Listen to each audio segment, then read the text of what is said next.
검찰이 일명 구원파에 맥을 못 추고 있습니다. 검찰은 매번 구원파에 끌려다니며 상황을 수습하기에 여념이 없었고 이번에는 거짓말을 했다가 탄론하기까지 했습니다. 김기춘 청와대 비서실장 관련 현수막을 내려달라고 검찰이 요구했다는 구원파 주장을 검찰이 부인을 했지만 구원파가 음성 파일을 공개해버렸습니다. 검찰은 유 전 회장 부자 현상금을 역대 최고인 6억 원까지 올렸습니다. 검찰의 무능력을 국민들 세금으로 충당하려 한다는 비판이 나오고 있습니다. 인천지검 연결해서 알아보도록 하겠습니다. 곽보아 PD. 네, 곽보아입니다. 네, 검찰의 거짓말 어떻게 탄론하게 된 것인지부터 전해주시죠. 네, 시간 순서대로 말씀드리자면 구원파는 어제 인천지검 앞 집회에서 검찰이 금수원 앞에 붙어있던 현수막을 내려달라고 요구했다고 밝혔습니다. 김기춘 청와대 비서실장을 향해 갈 때까지 가보자고 쓴 구원파 측의 현수막이었습니다.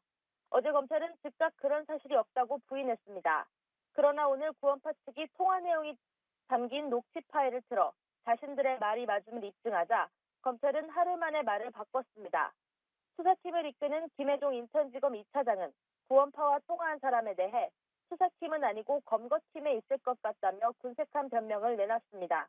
이처럼 검찰이 구원파에 휘둘리는 와중에 신재륜 전 광주고검장이 언론 인터뷰에서 1991년 당시 김기춘 법무장관이 오대양 사건을 수사하던 자신을 전격 교체했다고 주장하는 등 김기춘 실장과 구원파 사이의 관계에 대한 의혹이 가라앉지 않고 있습니다. 거짓말하는 검찰, 이를 믿을 수 없는 또 다른 이유는 무능 아니겠습니까? 전남 순천에서 또 유 전 회장을 놓쳤다고 하더군요. 앞으로 어떻게 잡겠다는 겁니까?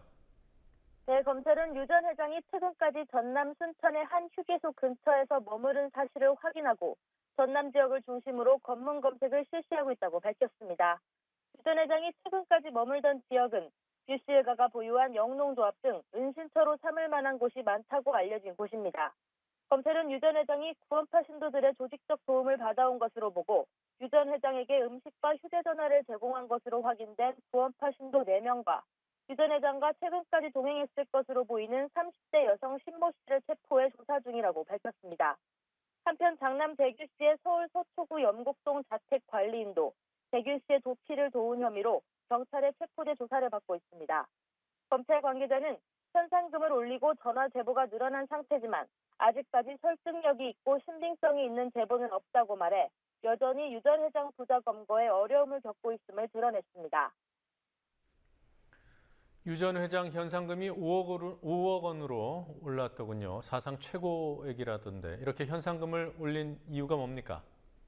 네, 검찰 관계자는 현상금이 적다는 지적이 나와 대검찰청이 전향적으로 검토했다며 유 전 회장의 현상금을 5천만 원에서 5억으로 대규 씨의 현상금을 3천만 원에서 1억으로 올렸다고 밝혔습니다.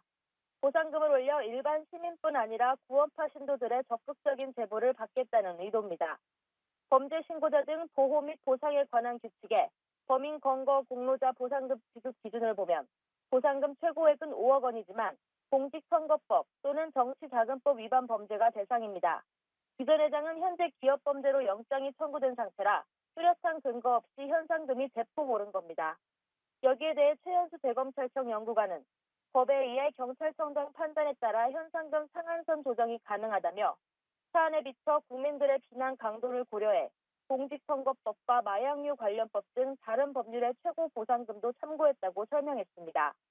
보상금은 검경이 3억 원씩 부담하기로 했는데 검경 예산도 결국 국민 세금에서 나오기 때문에 정부의 무능력으로 생긴 비용을 국민에게 전가한다는 지적이 나오고 있습니다.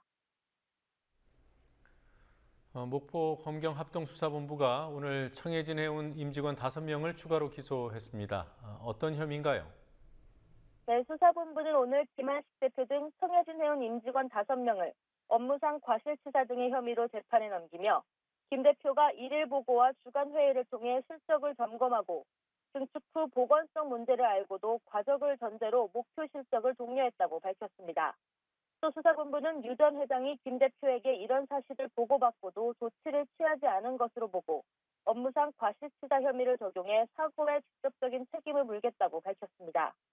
또 김 대표가 올해 1월 유 전 회장에게 세월호 증축 때문에 보건성에 문제가 생겨 과정 문제가 생길 수 있다고 매각 방안을 논의했으나 유 전 회장은 설령이 먼저 25년을 초과하는 오하마나호를 매각하라고 지시했고 세월호는 계속 운행됐다고 검찰은 설명했습니다. 수사본부는 손혜진 의원이 세월호를 1년간 운항하면서 수입 당시 정원 840명을 한 번도 채우지 못했다며 회사 수익을 승객 수송보다는 화물 과적을 통해 올렸다고 밝혔습니다. 오늘 기소된 직원 5명은 지난 15일 기소된 세월호 승무원 15명과 함께 다음 달 10일부터 광주지법에서 재판을 받게 됩니다. 지금까지 인천지검에서 국민TV 뉴스 박보아입니다.